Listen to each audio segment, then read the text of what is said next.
پاکستان اور IMF کے جائزہ مشن کے درمیان مذاکرات، مالیاتی ادارے کو گردشی قرض، بجلی ٹیرف وصولیوں اور نقصانات پر بریفنگ دی گئی۔ اجلاس میں گردشی قرض کے خاتمے کے لیے حکومتی اقدامات سے بھی آگاہ کیا گیا۔ ذرائع کے مطابق سرکولر ریٹ 2400 ارب سے کم ہو کر 1661 ارب روپے تک آ گیا ہے۔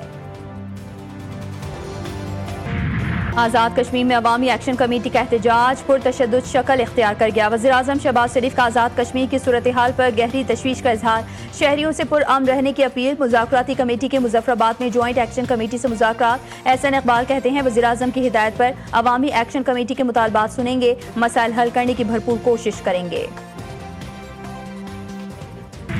5 سے 7 اکتوبر اسلام آباد، پنجاب، خیبر پختونخوا، گلگت بلتستان میں بارشیں ہو سکتی ہیں۔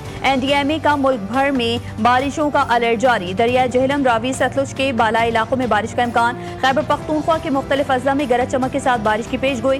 گلگت میں ممکنہ بارشوں کے باعث پہاڑی علاقوں میں لینڈ سلائیڈنگ کا خدشہ۔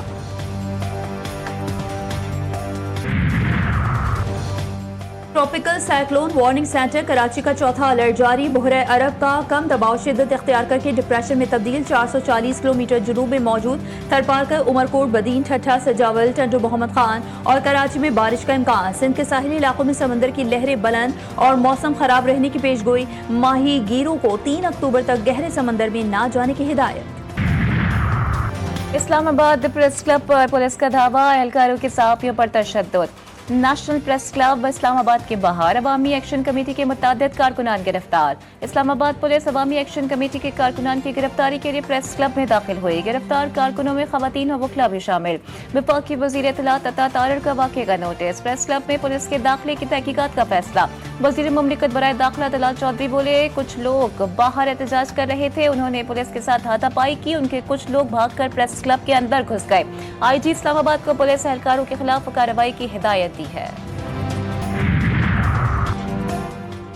پنجاب کے عوام کی تذلیل پر جواب دینا میرا کام، معافی نہیں مانگوں گی۔ وزیر اعلیٰ پنجاب کا 2 ٹوک جواب، کہتی ہیں سیلاب میں لیکچر دیے جا رہے تھے کہ عالمی امداد کیوں نہیں مانگتے، اب بس کر دیں تو ملک کو آگے بڑھنے سے کوئی نہیں روک سکتا۔ مریم نواز اگر پنجاب کے عوام کی عزت نفس کی بات نہیں کریں گی تو اور کون کرے گا؟ شمالی اور جنوبی پنجاب کی تفریق ڈالنے والے عوام کے دوست نہیں، پنجاب کے تمام شہروں کو بند مٹھی کی طرح جوڑ کر رکھنا چاہتی ہوں۔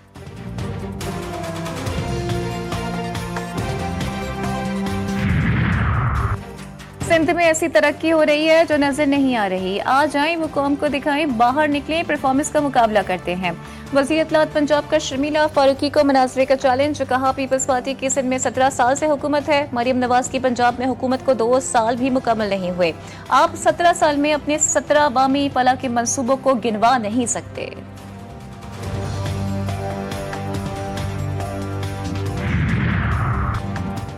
سیلاب کے نقصانات سے متعلق فیصلہ کیا گیا ہے کہ فوراً امداد نہیں مانگیں گے، کوشش ہے کہ پہلے سیلاب متاثرہ علاقوں میں اپنے زور بازو معاملات ٹھیک کریں۔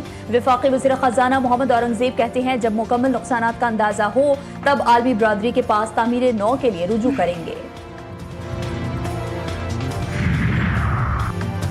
چین اب بدل چکا ہے، 14 سال پہلے جب آیا تو بالکل مختلف تھا۔ چین کا مستقبل تابناک جنگوں نہیں، معاشی ترقی کا سوچنا ہوگا، سب کو ایک دوسرے کی خود مختاری کا احترام کرنا ہوگا۔ صدر مملکت آصف علی زرداری کا چینی ٹیلی ویژن کو انٹرویو، کہا چین کی معیشت مضبوط ہوئی، عوام خوشحال اور مطمئن ہے، ترقی کا حق سب کا ہے، چین کے ساتھ ہمارا تعاون اب خلا تک پہنچ چکا ہے، زرعی شعبے میں چین کے تجربات سے استفادہ کریں گے۔ لاہوری فوج نے دہشت گردی کی تمام حدود پار کر دی، غزہ کی طرف امداد لے کر جانے والے سمو فلوٹیلا پر حملہ، کئی کشتیاں روک لی، جہازوں کی لائیو اسٹریمنگ بند، کئی کشتیوں کا رابطہ منقطع۔ معروف سویڈش ماحولیاتی کارکن گریٹا تھمبرگ اور سابق سینیٹر مشتاق احمد سمیت 200 سے زائد افراد گرفتار۔ ترجمان فلوٹیلا نے بتایا کہ اسرائیلی فوج نے بعض کشتیوں کا انٹرنیٹ کنیکشن بھی منقطع کر دیا ہے، تاہم چند کشتیوں سے اب بھی ویڈیوز موصول ہو رہی ہیں جن میں اسرائیلی اہلکاروں کی کارروائیاں دیکھی جا سکتی ہیں۔ گلوبل سمود فلوٹیلا کا قافلہ غزہ کے پانیوں میں داخل، لائیو ٹریکر کے مطابق 23 کشتیوں کا غزہ کی جانب سفر جاری۔ فلوٹیلا کے منتظمین کا کہنا ہے کہ ان کا مشن پرامن اور انسانی بنیادوں پر ہے۔ قطری نشریاتی ادارے الجزیرہ کے رپورٹر حسن مسعود عالمی سمود فلوٹیلا کے قافلے میں شامل، انہوں نے رپورٹ کیا ہے کہ میکنو نامی کشتی غزہ کے سرکاری پانیوں میں داخل ہو گئی ہے۔